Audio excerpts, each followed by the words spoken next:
Damos inicio entonces a lo que sería la sexta edición de nuestro mensaje, que ya ha venido siendo una serie que hoy exactamente nos estaría ocupando con la sexta exposición de esta serie que hemos titulado El Sermón del Monte. Ya hemos venido hablando creo que ya con este y dos enseñanzas más estaríamos ya entonces dándole término a lo que vendría a ser el capítulo 5 del libro de Mateo. Capítulo 5 del libro de Mateo es el que hemos estado tratando ya por algo más de 2 meses y ya creo que en 2 sesiones más que tratemos de este capítulo estaríamos entonces dando término al mismo, ¿no? Para hacer una breve introducción, o más bien una breve preintroducción, recordando un poco lo que fue la enseñanza pasada, porque la enseñanza pasada viene a ser la base y el fundamento de lo que viene a ser la de hoy, lo que serían las 2 próximas sesiones también, porque como vimos la enseñanza pasada tenía que ver con el tratamiento que Cristo estaba dando acerca de la ley, donde se decía claramente que Cristo no había venido a abrogar la ley, sino que había venido a dar cumplimiento a la ley. Y con eso él no estaba haciendo otra cosa más que confirmar y afirmar la necesidad de la ley dentro del pueblo cristiano. Todos nosotros tenemos que entender que estamos sujetos a normas, que estamos sujetos a prescripciones, a normativas, a leyes, a estándares morales que debemos cumplir. Ningún cristiano puede vivir al margen, al menos alguien que sea cristiano de verdad puede vivir al margen de las normativas. Lamentablemente hoy tenemos una sociedad y un evangelio que ha estado muy diluido por las corrientes posmodernas y eso ha traído como consecuencia el que comiencen a hacerse y a tenerse una serie de prácticas que son completamente fuera de orden de lo que establece el Sagrado Texto, y ni decir ya lo que la gente dice, lo que la gente piensa, las ideas que han venido pasando por la cabeza de la gente. Eso es lamentable. El mensaje de hoy, una de las cosas que creo que produce y debe producir, por lo menos eso produjo en mí cuando lo estaba estudiando, porque es bastante serio lo que vamos a tratar hoy y yo quiero que por favor prestemos mucha atención, aunque a la palabra siempre hay que prestarle atención en todos los mensajes, ¿no? Pero el mensaje de hoy tiene un énfasis muy fuerte, volviendo nuevamente al tema de las prescripciones morales que tenemos dentro del texto sagrado. Y este mensaje, así quise decirlo, o así quiero decirlo más bien, es de esos que produce temor y temblor en nosotros cuando nos hacemos conscientes plenamente de lo que Cristo está indicando acá. Produce temor y temblor, sin duda alguna, es algo que debe hacernos aterrorizar, es algo que debe hacernos temblar de pavor, porque lo que Cristo dice aquí, Él viene a hablar y viene a acusar un pecado, o puede ser una serie de pecados que son detonados por una causa, por un pecado principal, que no hay uno solo de nosotros que pueda tirar la piedra.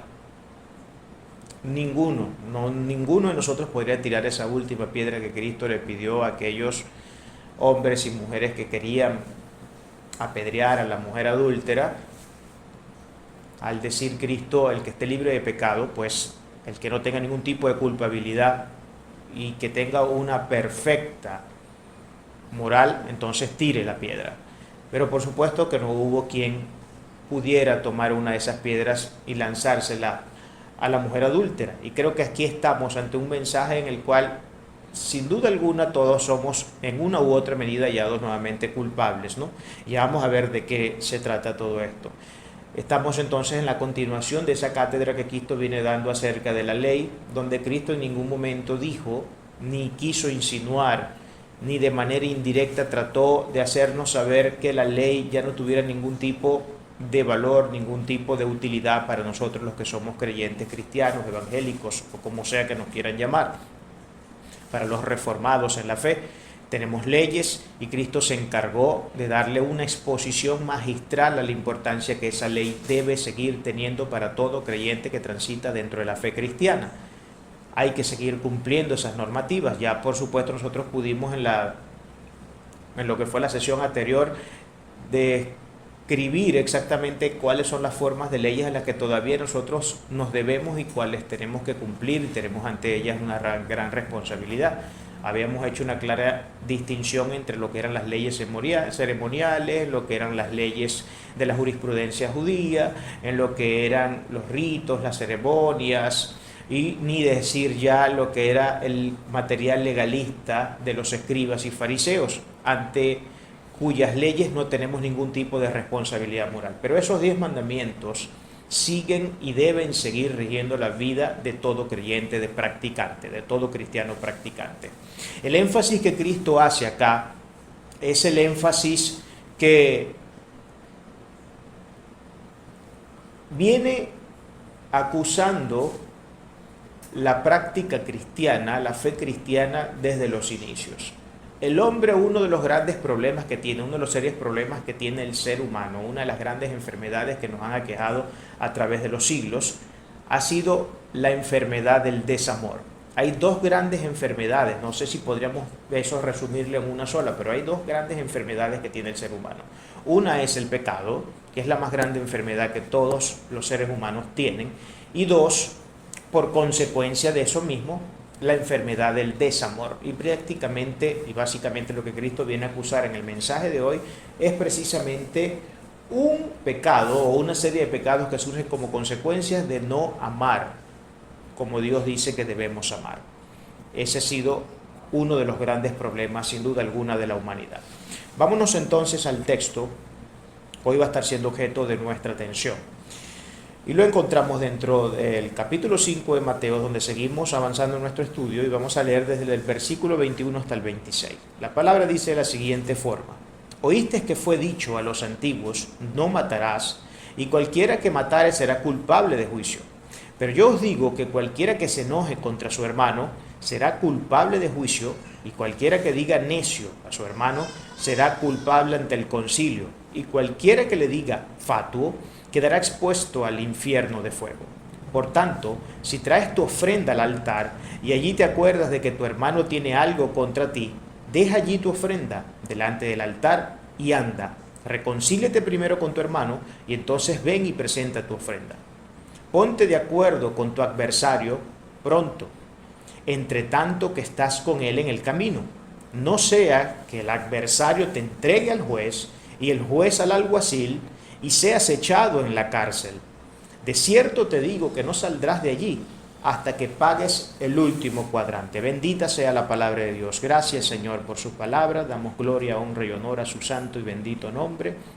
Le pedimos, Santo Padre, en el nombre de Jesucristo, que nos asista con su Espíritu Santo glorioso y precioso, para que podamos internalizar esta palabra, podamos hacernos conscientes de ellas, perfectos entendedores, pero sobre todo practicantes de esta gloriosa palabra, en el nombre poderoso de Jesucristo, para la gloria de su santo y bendito nombre, Señor. Amén y amén. Quizás estemos, sin duda alguna, yo creo así, que a lo mejor, muy probablemente estemos ante uno de los peores pecados que el ser humano puede cometer de cara al prójimo. Este tema del enojo, de la ira, que puede fácilmente llevar a un sentimiento tan lesivo como el odio y que es causante de una serie de problemas gigantescos dentro de la humanidad, es sin duda para mí uno de los grandes y más serios problemas que hemos tenido históricamente la humanidad. Esto, sin duda alguna, tiene una serie de consecuencias y de implicancias que pueden llevar incluso a cosas tan lesivas y tan asesinas en términos masivos como, por ejemplo, las guerras. Las guerras se dan por una serie de factores, no hay un único factor que nosotros podamos decir resume la idea principal de la guerra. O bueno, sí pudiéramos utilizar uno, quizás el término que aplicaría sería la soberbia del ser humano, así en abstracto, tratando de manera muy escueta lo que vendría a ser la causa general de lo que tiene que ver con los grandes problemas que aquejan a la humanidad. Pero este pecado, el pecado del enojo, el pecado del odio, el pecado de hablar en contra de nuestros hermanos, en contra del prójimo, de despotricar de una manera completamente destructiva y de hacer toda serie de comentarios que son malsanos, sin duda alguna es un problema que ha venido integrado no solamente en el mundo. O sea, esto no es un problema que nosotros solamente podemos ver dentro de la gente que no es practicante de la fe cristiana. Esto es algo que vemos dentro de la misma congregación, dentro de las mismas iglesias, y ese es el gran problema que nosotros tenemos en este asunto, ¿no? Ya usted sabrá de los incontables problemas que hemos tenido con hermanos que no se saben amarrar la lengua, con hermanos que no saben callar cuando deben callar, que están todo el tiempo hablando, y por eso la metáfora, ¿no?, que algunos analizan, por eso Dios nos dio 2 oídos y 1 boca, porque necesitamos escuchar más y hablar un poquito menos, ¿no? Pero parece ser que el problema de no saberle dar rienda a la boca, a la lengua, se ha constituido en uno de los grandes males de la humanidad y por supuesto en uno de los grandes males de la cristiandad moderna. Esto ha traído toda serie de consecuencias y toda serie de problemas que, bueno, después tenemos que arrepentirnos sin duda alguna de muchos de ellos con muchas lágrimas en nuestros ojos. No hay duda de que la causa de este gran problema es la inexistencia o como mínimo la pobre forma en la que nosotros llegamos a consagrar el amor dentro de nuestros corazones. Y ya sabemos que el amor es algo más que un simple sentimiento. O sea, está claro que el amor es algo que se siente. Hay una serie de cuestiones que uno siente cuando ama a alguien, pero el amor no debe definirse como un sentimiento únicamente. El sentimiento viene a ser más bien una de las tantas o de los tantos efectos que se producen por causa de amar a alguien o de amar algo, etc.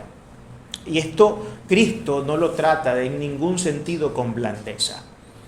No hay blandeza en sus palabras. Él no trata de maquillar este asunto tratando eufemísticamente con términos que buscan de alguna manera disfrazar, solapar, eclipsar la gravedad del asunto, sino que por el contrario él habla de la manera más fuerte y rotunda que puede hablar.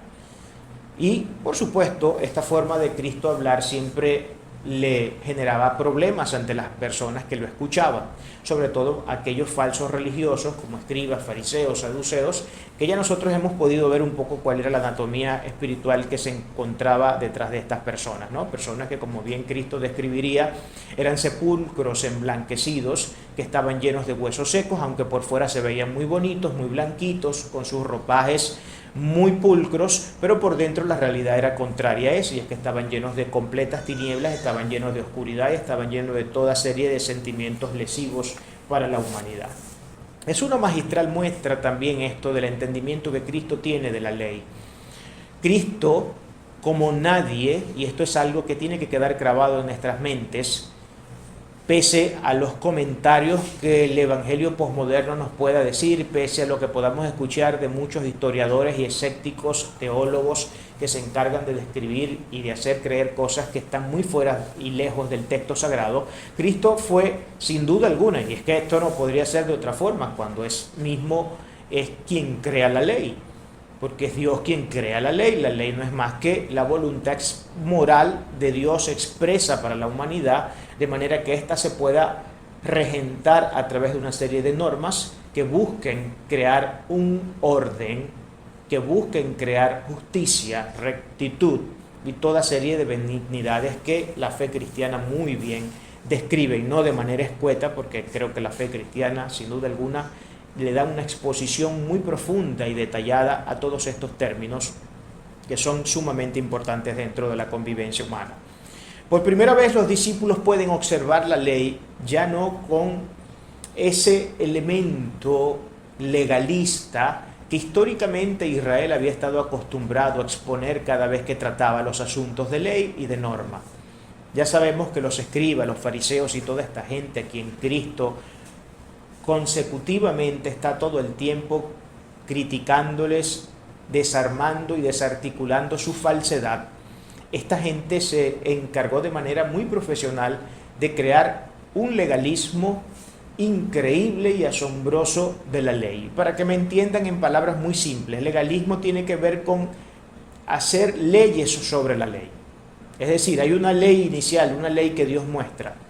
Y el judío lo que hacía era crear otras leyes que tenían, entre comillas, la intención de crear barreras que impidieran al hombre romper la ley. Lo que no saben ellos, o no sé si lo sabrán, pero les da muy igual, y eso también es una posibilidad, es que ese legalismo, lejos de poner lejos al ser humano de quebrantar la ley, lo que hacía era incitarlo a quebrantarla más rápido. Ya nosotros hemos discutido aquí N cantidad de veces cómo no más hace falta prohibirle algo al ser humano para que entonces el ser humano se sienta con la tentación de hacer aquello que le prohíben. Y ya lo hemos visto con vastos ejemplos que hemos dado, lo hemos ilustrado de diferentes formas, y ese es básicamente un resumen de lo que tiene el corazón del ser humano. Lamentablemente, tristemente, es así. Es una realidad que nosotros no podemos, porque es una impronta que traemos desde el mismo inicio cuando el hombre se revela ante la voluntad del Todopoderoso. La demostración que Jesús hace de la perfecta interpretación de la ley eleva el estándar de la misma.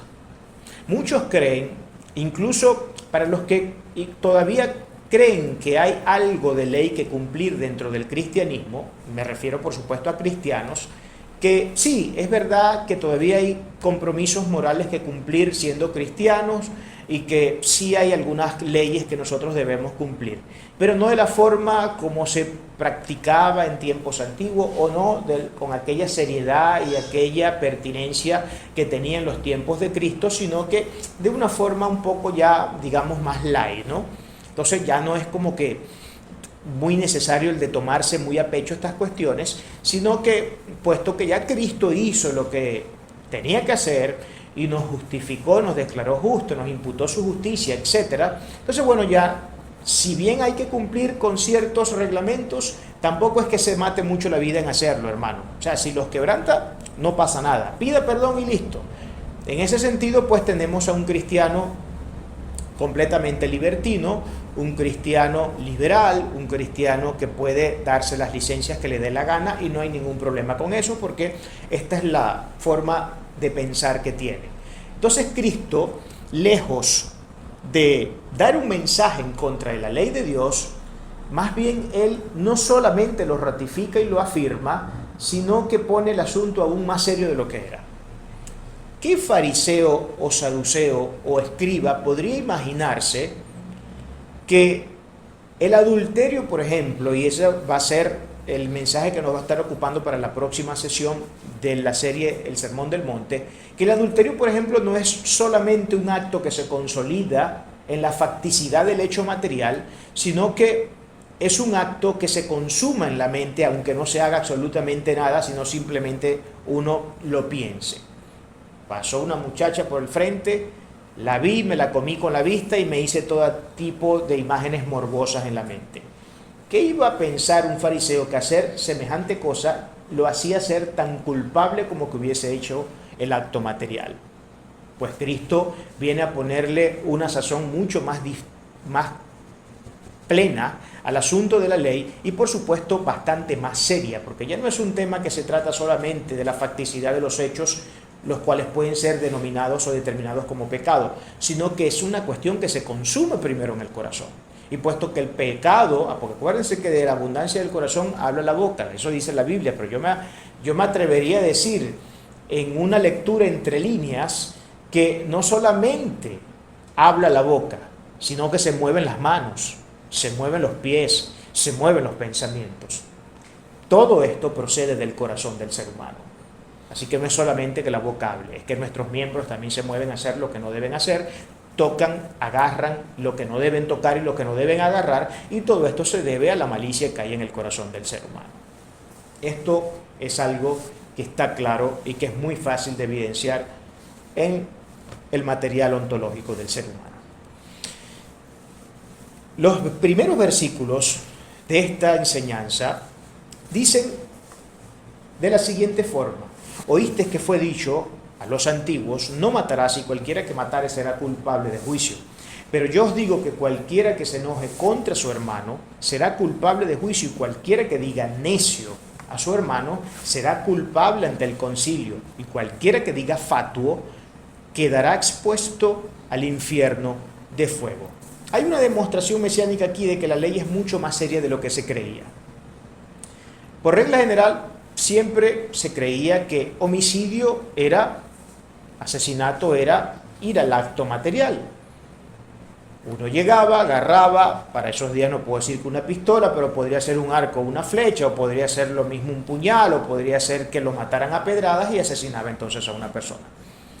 El texto Ustedes saben que en los 10 mandamientos, el mandamiento de no matarás se refleja precisamente así, como no matarás. Hay una diferencia entre matar y asesinar desde el punto de vista penal. No son exactamente lo mismo. Matar puede ser algo que se da como consecuencia de un evento accidental y no premeditado. No premeditado. Por ejemplo, voy en una autopista a 300 kilómetros por hora o a 100 kilómetros o a 50 kilómetros y se atraviesa alguien que se supone que no debe atravesar una autopista, porque las autopistas no son para que la gente esté pasando de un lado a otro como se ve aquí. Y resulta que me lo llevo por delante y lo pico en pedacitos porque llevaba una velocidad y bueno, se atravesó y listo. Ahora, yo no puedo ser culpable de asesinato y no hubo premeditación, no hubo alevosía. Esto no fue un acto voluntario que yo planifiqué con antelación porque fue un evento que sucedió de forma accidental. Sí, yo maté a la persona, pero no soy culpable de delito en ese sentido. No soy culpable de delito porque fue algo accidental. En todo caso, más bien se debió a la imprudencia y a la falta de obediencia a la norma del transeúnte. Pero si se da el caso de que yo lo planifico y nomás estoy esperando que el tipo vaya atravesando para arrancar el carro y pasarle por encima, ya ahí estamos hablando de otra cosa. Esto fue algo que a mí siempre me planteaba serios problemas hasta que hice ya propiamente la exégesis como tenía que hacerlo. Porque si la persona que mata, utilizando el término puro y duro de matar y no de asesinato, es culpable, parece ser que no tiene mucho sentido desde el punto de vista de lo que ha sido el análisis de estas cosas criminológicas, ¿no? Yo comencé a investigar y me di cuenta que en realidad el término, la sección primaria que tiene cuando habla del término matar, no es matar, sino asesinar. Entonces, lo que Dios pena es el asesinato. Porque si algo ocurre de manera accidental, como el caso que les acabo de plantear, caramba, no tiene ningún sentido que uno sea enjuiciado por algo que no fue mi culpa, que sucedió de manera accidental y que se debió más bien a la irresponsabilidad del transeúnte y no a la mía, que a lo mejor iba por mi vía, la velocidad que debía ir, tomando todas las precauciones, sin andar haciendo cosas locas dentro de la vía. Pero el término que sale entonces en el original sí es la palabra asesinar. La sección primaria que tiene es asesinar. Entonces asesinar ya sí tiene que ver con premeditación, alevosía, con planificar, con tener toda una voluntad cedida ya a llevar a cabo un acto de asesinato, un acto de homicidio. Son dos cosas distintas. Pero Cristo demuestra aquí que la ley es mucho más seria de lo que la gente había creído y había pensado hasta ese momento.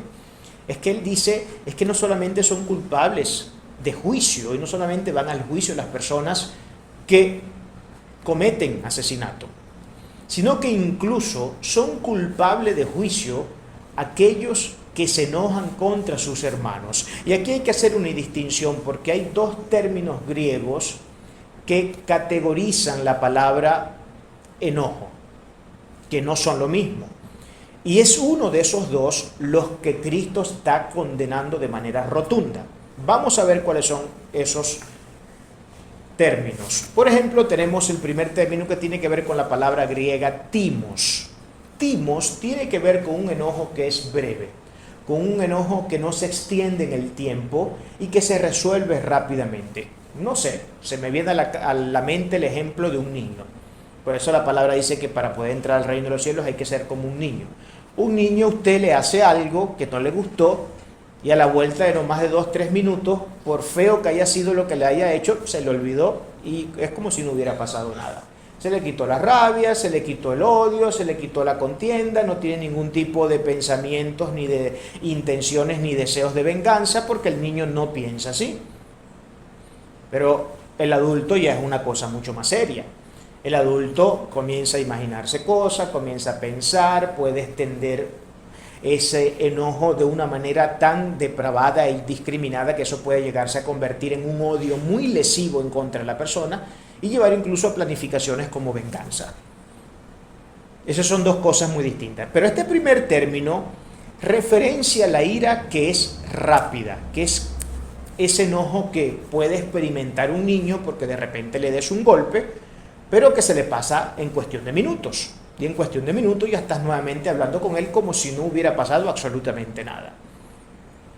¿Es este el término enojo que referencia Cristo en el texto que estamos estudiando? No, pero ¿cuál sí es? Hay un segundo término que es la palabra orgué, que es todo lo contrario a lo que acabamos de definir de este primer término, timos. Orgué es completamente opuesto a timos. Si en timos vemos que la ira es una ira que tiene corta duración, en orgué vemos exactamente lo contrario. Es una ira inveterada.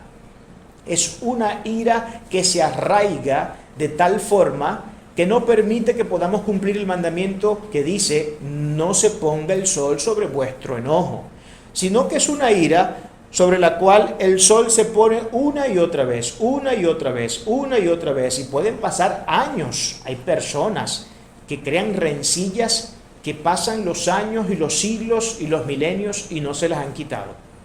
Ahora usted dirá que yo estoy exagerando con lo que digo. A lo mejor usted dirá, pero ¿cómo es que pueden pasar los siglos y no se les quita? O mucho más del tiempo que la persona estuvo viva y el odio persistió. Bueno, eso se puede ver en un ejemplo muy claro. Ustedes saben que históricamente han existido conflictos entre familias mafiosas. A veces mueren los mafiosos padres, a veces mueren los mafiosos mayores, pero le heredan ese odio a los hijos y los hijos continúan. Mueren los hijos, se lo heredan a sus otros hijos y así las familias se mantienen de odio en odio por generaciones completas. ¿Por qué? Porque no ha habido uno que zanje el asunto. No ha habido uno que corte la maldición. No ha habido uno que diga: mira, sí, nuestras 4 generaciones anteriores vivieron bajo este odio y vivieron matándose toda la vida, pero hasta aquí va a llegar eso. ¿Y por qué no sucede eso?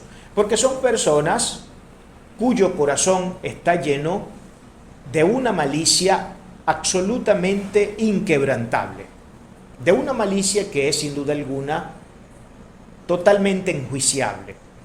Y esa es la ira orgué de la que estamos hablando nosotros acá.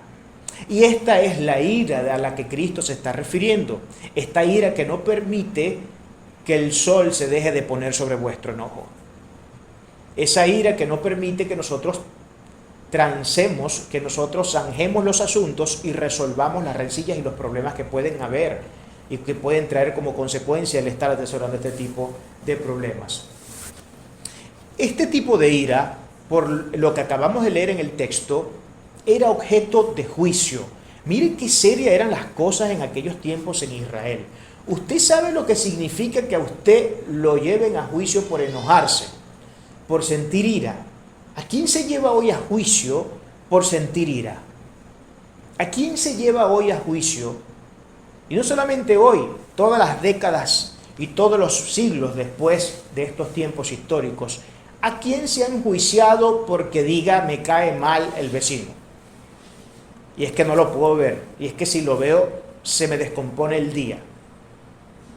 ¿A quién meten preso por eso? ¿A quién se lleva a juicio por eso? Sin duda alguna esas cosas no existen. Qué bueno sería si existieran. El problema es que si eso existiera hoy, creo que las cárceles tendrían que convertirse todos los edificios residenciales, empresariales, centros comerciales y cualquier infraestructura que exista en cárceles, porque no habría abasto para meter preso a todos los seres humanos que han sentido ira, y eso serían exactamente todos, sin excepción de ninguno de nosotros. Entonces imagínense el inmenso problema que esto presentaría de cara a la sociedad, ¿no? Sería un asunto sin duda alguna sumamente complejo, sumamente grave. Bastante complicado, pero estas cosas nos pasan hoy. Entonces, ¿cuál es esa ira de la que estamos hablando? Esa ira de la que Cristo está hablando con un énfasis muy fuerte y está sujetando a condenación, es la ira entonces que lleva al pecado, es la ira que se extiende en el tiempo, es la ira que produce todo tipo de situaciones lesivas, que puede llevar a venganzas, que puede llevar a asesinatos, que puede llevar a todo tipo de situaciones complicadas. Esto lo podemos ver, por ejemplo, podemos ver la distinción que existe entre la ira que no es inveterada, sino que tiene corta duración, y este otro tipo de ira. Lo podemos ver que no todo tipo de ira es pecado, que por ejemplo el primer caso no es pecaminoso per se. ¿Por qué no es pecaminoso? Podemos irnos, por ejemplo, a un pensamiento paulino que podemos encontrar en Efesios 4:26, el cual dice de la siguiente forma: airaos, pero no pequéis, no se ponga el sol sobre vuestro enojo. Ahora, lo que Pablo está diciendo acá es que la ira en sí no es pecado. La ira per se no es pecado. Lo que sí es pecado es lo que esa ira puede llegar a producir en el ser humano. Es lo que esa ira puede llegar a ser. Por eso dice, airaos, pero no pequéis. Ahora, esta ira a la que Pablo está referenciando acá, sin duda no tiene que ver con la ira orgué, sino más bien con la ira timos. Porque si se refiere a la ira orgué, es esa exactamente la que Cristo está acusando aquí dentro del texto, y es la que él dice debe ser llevada a juicio. Entonces no se refiere a esa ira, se refiere, porque es que Pablo acá lo dice muy claro, es esa ira que no permite que el sol se ponga sobre el enojo, es decir, que es una ira de corta duración. Por eso es que podemos intuir, según el contexto de lo que dice el versículo, que la ira a la que Pablo se está refiriendo es a la ira timos, esa que es de corta duración y que no permite que el sol se ponga sobre el enojo de la persona. ¿Está claro esto? Creo que es una forma de verlo muy claro. Pero la ira orgué, por el contrario, es objeto de juicio. ¿Y por qué? Miren lo que dice Santiago en el capítulo 1, versículo 20.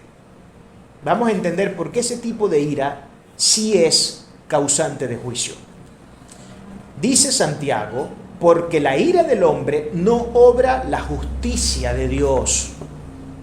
En ese tipo de ira orgué, esta ira que es inveterada, esta ira que parece ser que no tiene ningún tipo de rienda y que no hay forma de frenar en el tiempo, es el tipo de ira en la cual no se puede hallar un mínimo gesto de justicia, puesto que es una ira que está completamente cedida, que está completamente arraigada a raíces de un corazón que se está pudriendo de poco en poco.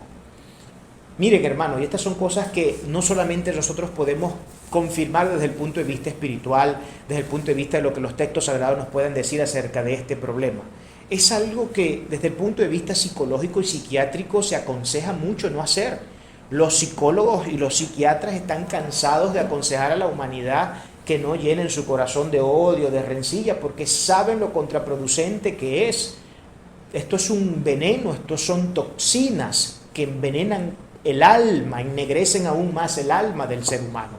Y esto detona en toda serie de problemas que pueden ser incluso patológicos. Patológicos no solamente en un sentido psicológico, sino patológicos en un sentido también de efectos físicos claros y evidentes que pueden llegar a estar dentro del cuerpo de una persona. Hay un estudio en una de las universidades de Estados Unidos que dice que, si mal no recuerdo, el 85% de las enfermedades que tiene el ser humano o que se producen en el cuerpo del ser humano tienen procedencia psicosomática. Es decir, que la mayor parte de las enfermedades y los problemas que nosotros nos buscamos son por problemas mentales. Entiéndase por problemas mentales no que las personas estén locas, que sean unos neuróticos, una especie de, no sé, de psicópatas o algo por el estilo. Me refiero a las personas que no tienen estabilidad mental. Personas que tienen un desorden tal en la mente que eso se termina convirtiendo en especie de toxinas que van envenenando de poco a poco el cuerpo hasta el punto de llevarlos a detonar toda serie de problemas físicos. La ansiedad es un problema bastante serio. Los trastornos de ansiedad generalizados comprometen somáticamente el cuerpo, valga la redundancia, comprometen el cuerpo y pueden hacer un desbarajuste tal en el sistema nervioso del ser humano que la liberación indiscriminada de una hormona, que es la hormona que se encarga, ahora mismo se me está olvidando el nombre, que es la hormona que se encarga, es la hormona que le llaman la hormona del estrés, el cortisol, esa hormona cuando se libera desde el páncreas, porque es el páncreas quien libera esa hormona, cuando se libera de forma indiscriminada y no hay freno para ella, no tenemos idea del veneno que eso causa sobre el cuerpo humano. Y estas personas son perfectas candidatas, las que mantienen una ira orgué y no una ira timos, son perfectas candidatas para ganar el concurso de belleza. De la belleza de una ira que no se detiene y que es capaz de destruir vidas, que es capaz de asesinar personas, que es capaz de llevar una guerra a dos países. Este es el gran problema que tenemos. Por eso dice Cristo que este tipo de ira, que este tipo de enojo, es la ira que es causante de juicio. La ira timos, que es de corta duración, que no deja que el sol se ponga sobre vuestro enojo, no es una ira inveterada, no es una ira que sea causante de juicio, pero la ira que se prolonga en el tiempo y que desencadena toda una serie de consecuencias fatales sobre la vida de la persona y de personas que están cercanas a ella, es la ira que dice Cristo debe ser llevada a juicio. Y en los tiempos de Israel, en los tiempos de Cristo y en los tiempos de la ley, eran llevados ante el Sanedrín, que era el Tribunal Supremo de Justicia del judío. Fíjense, una situación de enojo era llevada ante el Tribunal del Sanedrín. Volvemos al caso. Imagínense que hoy se nos penalizara por enojarnos con un hermano. En aquellos tiempos era así. Alguien se enojaba de manera airada, con una actitud que se prolongaba en el tiempo y lo llevaban a juicio. Lo llevaban a juicio. Qué distinto, ¿no?, a la sociedad de hoy. ¿A quién se mete preso hoy por ser adúltero, por ejemplo? ¿A quién se mete preso por decir una mentira? ¿A quién se enjuicia por hablar mal del prójimo? ¿A quién? ¿A quién se enjuicia? Pues esas eran cosas que eran consideradas como un asunto penal de la justicia judía de aquellos tiempos. Para nosotros hoy esto es como agarrar y, no sé, poner a hervir una taza de café. Y punto, se acabó el asunto. Cicerón decía al respecto que cuando entraba la ira en escena no se podía hacer nada ni a derechas ni sensato. Eso decía Cicerón. Y Séneca llamaba la ira una locura breve.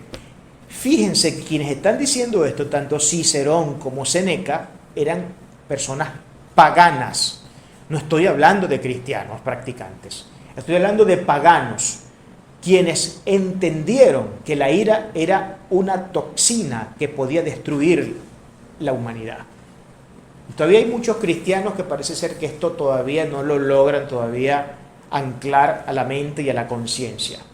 Existen todavía muchos creyentes que parece ser que creen que el airarse y llevar a toda serie de destrozos que la ira puede llegar a ser, es, no sé, como agarrar y de repente pegarle un pellizco a mi hermanito y después pedirle perdón por el pellizquito que le metí a mi hermanito. Parece ser que las cosas se ven así de ligeras, ¿no? Pero son algo, sin duda alguna, bastante serio. Bastante serio. Ahora, hay dos problemas fortísimos que podemos encontrar cuando la ira, en este caso ya no una ira de corta duración, que sería la ira timos, sino la ira de larga duración, que es la orgue, se mantiene en el tiempo y no se le da rienda al asunto.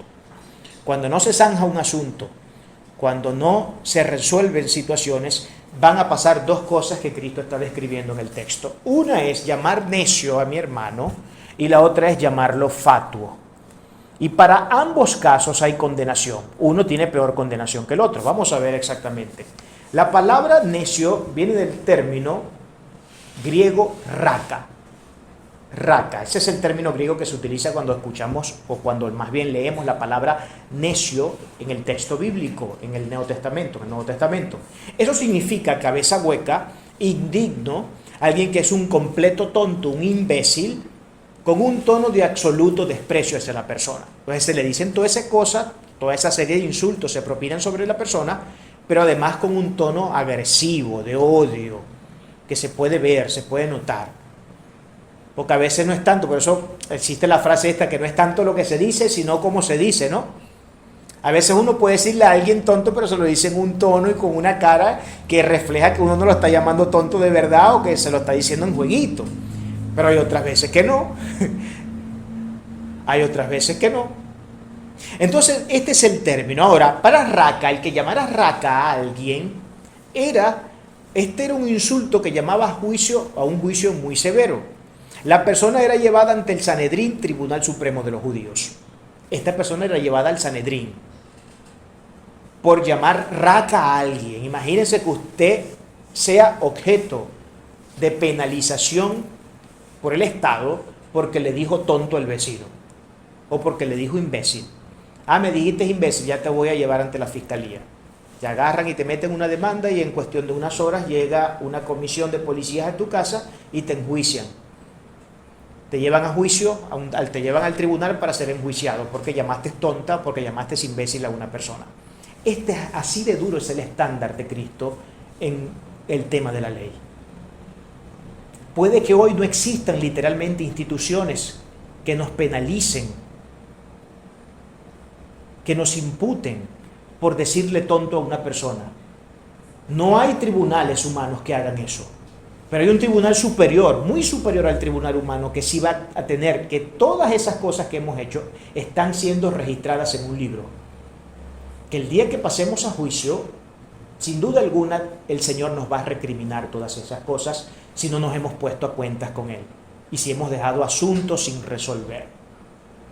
Nos va a pasar cuentas por eso. Entonces, no importa si el tribunal no existe aquí en la tierra, pero el Tribunal Supremo, el verdadero Tribunal Supremo de Justicia, que es el celestial, no está pasando por alto ninguna de estas cosas y no ve como cosas triviales estos asuntos. Dios observa con una seriedad impresionante, con una seriedad severa estos asuntos y los está considerando dentro del libro. Y esta gente, por decirle raca, tonta, imbécil a alguien, eran objeto de ir al juicio del Sanedrín. Pero hay un segundo término, que es la palabra fatuos, que dice, el que llame necio es causante, es una palabra causante de ser llevado ante el juicio del tribunal del Sanedrín, que era el juicio supremo de los judíos. Hay una segunda palabra, que es la palabra fatuo, que viene del término moros, que me acordé mucho del presidente de la República de nuestro país. Cuando vi el término moros, creo que aplica bastante para él también, ¿no? Esa palabra significa tonto también, pero significa tonto en el sentido de un necio, porque también significa necio, pero no es un necio ahora en el sentido de alguien a quien acusamos porque tiene una discapacidad mental o porque tiene poca capacidad mental, como en el caso del primer término, que fue el término raca, que ahí el tonto, el imbécil es alguien que de manera indiscriminada piensa que está ante un ser que es inferior intelectualmente, que es alguien que parece ser que no coordina bien, que no piensa bien, que no tiene razonamiento. En este caso, el tonto y el imbécil no es en ese sentido, sino que es en el sentido de sus facultades morales. De tal suerte que el señalamiento que se hace entonces en este caso no tiene que ver con capacidad mental, sino con capacidad moral. Y estamos hablando entonces de una persona que es una total incompetente en términos morales. Entonces, lo que se le está diciendo a alguien cuando se le dice moros es que es un ruin, un vil, un despiadado, un asqueroso, un sucio ser humano, inmoral por completo, que no vale absolutamente nada, puesto que es un inmoral. Este tipo de palabras, cuando eran usadas, dice la palabra aquí Cristo, que el que use ese tipo de palabras y el que se dirija a sus hermanos de esta forma, al prójimo de esta forma, hay un juicio aún mucho más severo que para el que usa la palabra raca. El que usa la palabra moros, ahora no es que va a ser llevado ante un tribunal humano. El que usa la palabra moro dice, la palabra, y eso es lo que vemos que dice el término, será lanzado en la huevena, que se traduce en la Reina y Valera como infierno, que es lo que pudimos ver en el texto. Si usted se retrotrae y leemos nuevamente el texto, dice, y el que dice fatuo, quedará expuesto al infierno de fuego. Ese es el juicio para el que llama fatua a una persona.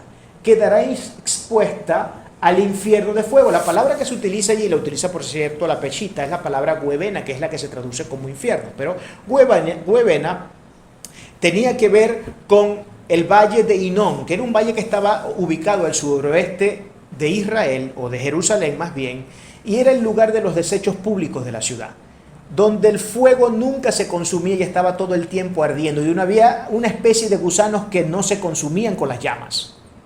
A ese es el fuego que se está refiriendo. Históricamente hablando, desde el punto de vista cultural, la referencia que el hebreo estaba teniendo en mente y que Cristo está teniendo en mente, bueno, Cristo no está teniendo en mente ese valle realmente, lo que Cristo está más bien referenciando seguramente si es propiamente el término infierno, pero es que eso era un infierno. Pero era una manera metafórica de hablar de que eran personas que estaban completamente condenadas, que iban a ser completamente condenadas por hablar así de un hermano. Ahora uno podría preguntarse en este punto, ¿pero cómo es que uno va a ser condenado por decir esas cosas? ¿Es que acaso alguno de nosotros puede ser hallado no culpable de haber cometido este tipo de actos? Y seguramente no. Seguramente en algún momento lo hemos hecho, hemos tenido alguna rencilla, algún inconveniente con alguna persona a la que decimos odiamos o que estamos a un paso de, y hemos tenido todo tipo de enfrentamientos con esa persona y hemos utilizado todo tipo de palabras desdeñosas, etc. Ahora, ¿por qué Cristo dice esto entonces? Porque una persona que trabaja de esa forma es una persona que sin duda alguna tenemos que poner en cuestión su cristianismo. Alguien que con un odio entrañable, que nunca se apacigua y que todo el tiempo está hablando discriminatoriamente de las personas, con odio. No digo que lo haga en jueguitos ni nada, porque ni en jueguitos es aceptable, pero que lo diga con un odio que de verdad brota de sus poros y que es algo que pasan los años y los siglos y nunca se resuelve ese asunto, es una persona que no está llena de Dios, es una persona que no tiene el Espíritu Santo, y si no tiene a Dios, no tiene el Espíritu Santo, no es cristiana. Por eso que el ineludible juicio para este tipo de personas es el infierno, sin duda alguna. No hay otro juicio para estas personas, es el infierno, sin duda alguna. El énfasis entonces de Jesús es claro. No solo un asesino es culpable de juicio, lo es tanto el que materializa un asesinato de manera fáctica como el que piensa en algo siquiera remotamente parecido. Es tan culpable como un asesino. Eso es lo que Cristo está diciendo. ¿Cuántas veces ustedes no han asesinado, o yo he asesinado, o cualquier ser humano ha asesinado personas? No materialmente, no agarró el puñal y se lo lanzó, no agarró la pistola y le metió un tiro, no la asesinó físicamente, quizás en su vida siquiera le ha dirigido una palabra, pero se ha imaginado cantidades de cosas que a la luz de los ojos de Cristo no son nada menos que un asesinato. No son nada menos que eso. Por eso dije al principio de esta enseñanza que este es un mensaje que debe producir temor y temblor en nosotros. Yo les voy a ser sincero, en lo que yo iba estudiando este mensaje y que iba haciendo el análisis de los versículos, la exégesis, hubo un momento que tuve que parar y ponerme a orar porque me había puesto a temblar literalmente. Literalmente me había puesto a temblar. Porque aunque estos son textos que nosotros hemos leído, quién sabe cuánta cantidad de veces lo hemos leído en eso de que nosotros estudiemos la Biblia o leamos la Biblia diario, no es sino cuando hacemos un análisis profundo de lo que está diciendo Cristo aquí, que en verdad nos metemos en el texto, cuando podemos ver la gravedad real que tienen estos asuntos. Y no es sino hasta que nos enteramos de la gravedad real que tienen estos asuntos cuando nuestro cuerpo puede comenzar a temblar y a sentir todo tipo de escalofríos terroríficos. Porque esto es un mensaje de terror, sin duda alguna, es un mensaje duro, muy duro, demasiado difícil. Es un mensaje de esos que nos cuesta metabolizar. Pero bien hacemos en metabolizarnos. Por tanto, entonces, después dice Cristo, si traes tu ofrenda al altar y allí te acuerdas de que tu hermano tiene algo contra ti, deja allí tu ofrenda delante del altar y anda, reconcíliate primero con tu hermano y entonces ven y presenta tu ofrenda. Está clara la imagen. Cristo está diciendo, si tú te encuentras en una situación donde hay una relación tóxica que tú tienes con algún prójimo o algún hermano, cuyo núcleo central de la afección que produce esa relación viene desde lo que dice ese odio que me dicta que debo odiar, ese enojo, esa ira que me dicta que debo odiar a la persona, ni se te ocurra presentarte ante el altar de Dios de esa manera y en esas condiciones, a no ser que hayas resuelto primeramente tu asunto. Ni se te ocurra presentarte a darle sacrificio al Señor, ofrenda o lo que sea, si tu corazón está lleno, invadido por la ira, por el odio, por el rechazo, por el rencor, por la rencilla. No se te ocurre hacerlo. La idea del sacrificio era restaurar la relación con Dios.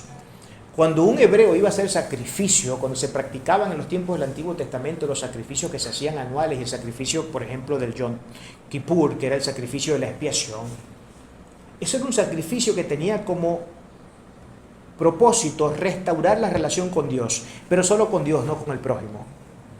Ese sacrificio no valía para restaurar relaciones con el prójimo, sino restaurar relaciones con Dios. Por eso que yo he dicho en ustedes, en varias ocasiones les he dicho, que para poder estar en paz con Dios necesitamos primeramente estar en paz con nosotros, con el prójimo, antes de poder estar en paz con Dios. Ningún ser humano, y se miente el que crea de esa forma, puede estar en paz con Dios si primero no está en paz consigo mismo y con los seres a quienes le rodean. Porque esa falta de paz, que no necesariamente puede ser odio, pero sí pueden ser sentimientos tóxicos, impedirá que usted tenga una relación correcta con su Creador. Y no podrá haber mediación pacífica, dado ese caso. No podrá haber de ninguna manera una mediación pacífica. Por eso, cuando uno va al altar y va a presentar sacrificios, uno debe cerciorarse de que su corazón, de que el corazón nuestro esté en el orden. Y en el orden, esto no significa que usted tenga que ser una persona absolutamente perfecta ni nada por el estilo. Es que usted pudo haber tenido 100.000 problemas antes de presentarse al altar de Dios. Los pudo haber tenido, como seguramente los tenemos, con personas, con lo que sea.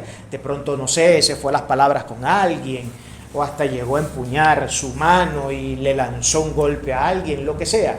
La cuestión es que indiferentemente si eso ocurrió o no, usted tiene que transar ese asunto, usted tiene que resolver ese asunto. Yo tengo que resolver ese asunto. Si le hice mal a alguien, debo pedirle perdón. Aun si no fui yo el que causó el daño, sino la otra persona, usted debe ser el que debe dar el primer paso para mediar la paz en esa relación. Somos nosotros los que debemos dar ese paso. Porque por eso somos cristianos. Y decir que somos cristianos es un término serio. Porque es llevar la imagen de Cristo encima.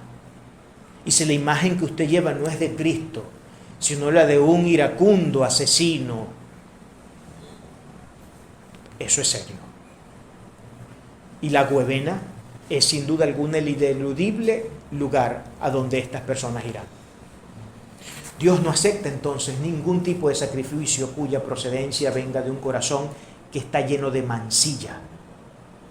Si el corazón de la persona que va a hacer un sacrificio ante el Todopoderoso está lleno de mancilla, está lleno de rencilla, está lleno de todo tipo de sentimientos contrarios a los sentimientos de Dios y a la moral de Dios y a la justicia, a la rectitud y a la santidad de Dios, dichos sacrificios no van a ser vistos de buena manera por el Creador. Por eso que hay muchas personas que se preguntan, ¿cómo es posible que a mí me pase esto y aquello? Pero si es que yo cumplo con el Señor, yo hago esto, yo hago aquello. Sí, pero la cuestión no es si lo haces o no lo haces. La cuestión es en qué posición ha estado tu corazón, cuál es la condición de tu corazón cada vez que tú te presentas ante el altar de Dios a dar sacrificios al Todopoderoso. ¿Cómo se halla tu corazón en ese momento? ¿Cuál es la condición de tu corazón? ¿Está lleno de veneno contra alguien y tienes las ganas de matar a alguien? ¿Estás dando la ofrenda y a la vez te estás imaginando cuando llegues en tu casa cómo vas a hacer para hacerle la vida imposible al vecino que ayer te dijo, no sé, lo que te haya dicho? En esos términos Dios no bendice a nadie, Dios nunca verá como agrado o con agrado ese tipo de situaciones. Sentimientos lesivos como el odio, el desprecio, el orgullo, la soberbia, etcétera, son sentimientos que impiden que haya fluidez y que haya conectividad con Dios. Si para nosotros es terrible cuando se nos cae el internet, piense cuánto más terrible debe ser que no sea el internet, que no sea la señal del internet la que se le caiga, sino la señal de su creador. Porque usted no ha resuelto los asuntos que ha tenido que resolver. Eso es infinitamente más serio. Y lo que Cristo entonces viene a decir, finalmente, es: ponte de acuerdo con tu adversario pronto, entre tanto que estés con él en el camino, no sea que el adversario te entregue al juez y el juez al alguacil, y seas echado en la cárcel. De cierto te digo que no saldrás de allí hasta que pagues el último cuadrante. Esto era muy común en los tiempos de aquel Israel. Esto era muy común. Cuando la gente no pagaba lo que debía o no restituía, no resarcía o no indemnizaba a la persona por los daños y perjuicios que le había causado, era llevado ineludiblemente a la cárcel. Y de la cárcel no podía salir hasta tanto no hubiera restituido por completo el mal que le había hecho a la persona. Hasta que no hubiera pagado el último cuadrante, esa persona no podría salir de la cárcel. Aquí hay dos cosas que Cristo pudo haber dicho. Yo creo, aunque los comentaristas dicen que puede ser una de estas opciones, yo creo que pueden ser ambas. Y ya vamos a ver por qué. Una de las formas en las que esto se puede leer es la siguiente. Por ejemplo, limar las asperezas es necesario con mi prójimo. Y acuérdense que fíjense que la imagen que Cristo está mostrando acá es la imagen de dos personas que van al juicio. El acusador y el acusado, a quienes Cristo está diciendo deben ponerse de acuerdo antes de que lleguen al tribunal para que se resuelva el problema. Esa es la imagen que Cristo nos está presentando. Eso es lo que Él nos está diciendo. Eso es lo que escuchamos de nuestro Señor. Eso es lo que vemos. Y una de las formas, una de las lecturas que esto se le puede dar es: conviene que resolvamos todo asunto, no sea que un asunto que no se resuelva se termine convirtiendo en una situación aún mucho peor, que lleve a desencadenar una serie de problemas que acabe familias completas. Entonces yo quiero evitarte eso, yo quiero evitarte que tú vayas a tener problemas por los siglos de los siglos con esta familia, que te esté matando todo el tiempo, que todo el tiempo andes en problemas, en situaciones comprometedoras con esta gente. Por eso te recomiendo, te aconsejo que resuelvas los asuntos a la brevedad posible.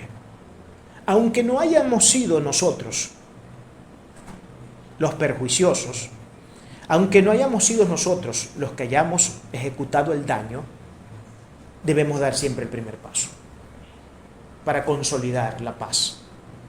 La segunda lectura que podemos tener de esto es que Cristo está diciendo: te conviene que resuelvas tus asuntos con el prójimo y con tus hermanos acá, entre tanto que tu vida dure, porque si te mueres y te vas allá sin haber resuelto asuntos con personas, eso va a pasar factura en el día del juicio.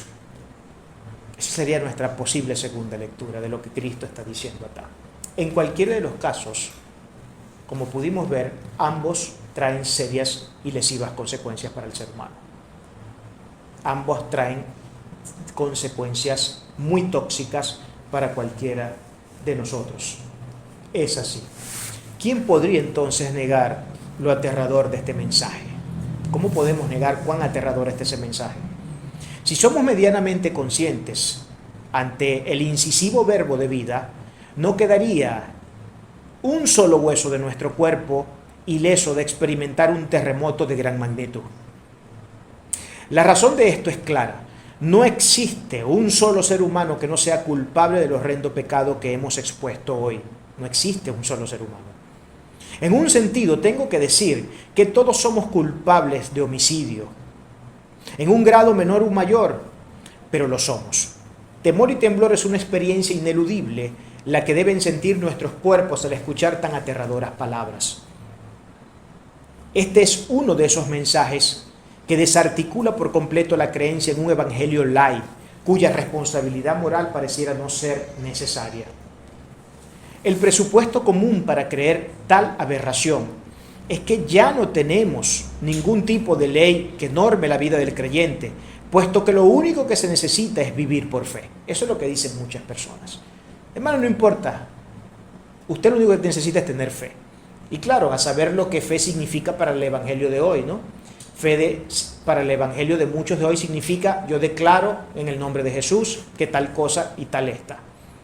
Por fe yo pienso, por fe yo creo, por fe yo declaro. Eso es lo que la gente entiende en este evangelio diluido de hoy, que es fe. La cuestión entonces obligatoria sería plantearse la pregunta de si la fe invalida el mandamiento. La respuesta que hemos visto dar a Jesús y Pablo niega por completo la tesis del evangelio moderno. Ambos autores nunca llegaron a enseñar que la fe esté exenta del mandamiento. Al contrario, la fe ratifica el mandamiento. El mismo hecho de pretender vivir sin ley es una muestra del odio hacia la misma. Dios es el supremo juez, y el propio hecho de que la Biblia hable de Dios como un juez que juzga sobre toda conducta es una clara referencia a que existen normas que obedecer, esas que la Biblia llama mandamiento ley. 2 más 2 son 4. El odio consciente del creyente moderno hacia toda institución normativa ha venido siendo la causa de tantos insultos hacia las regulaciones de Dios. Por eso no es de extrañar que tantos creyentes fijen posiciones de completa anarquía ante la institución moral del Sagrado Texto. En ese orden, el hombre de la modernidad se ha convertido en un homicida de la sagrada institución. Si se odia la norma, se terminará odiando al prójimo. Esa es una idea que se puede leer entre las líneas del discurso de Jesús. Por ello no hay temor de hacerle mal al prójimo, y es así donde todos nos hemos convertido muchas veces en homicidas. Cristo es sumamente elocuente al decir que la ira descontrolada conlleva todo tipo de pecados, entre ellos los insultos inescrupulosos que socavan la dignidad del ser humano. ¿Por qué? Porque ¿quién es el hombre para denigrar a otro? ¿Acaso no estamos todos bajo la misma miserable condición de pecado? ¿Cuál cree usted que es el estándar moral de una persona cuya labor es andar despotricando del prójimo? Pues su estándar moral es que no tiene moral alguna. Solo son un saco vacío de luz, pero muy lleno de densas tinieblas. ¿Qué es entonces lo más inteligente que debemos hacer? Atender las gloriosas palabras de nuestro Señor, seguir su consejo. Por tanto, desechemos toda ira inveterada, porque su veneno tiene la potencialidad de destruir la vida de quien se hace su autor, pero también la de muchos otros. Dios es bondad, justicia y santidad pura, y ese es el estándar por el cual no debemos dejar de esforzarnos para agradarlo y honrarlo. Bendito sea el nombre de nuestro Señor. Amén.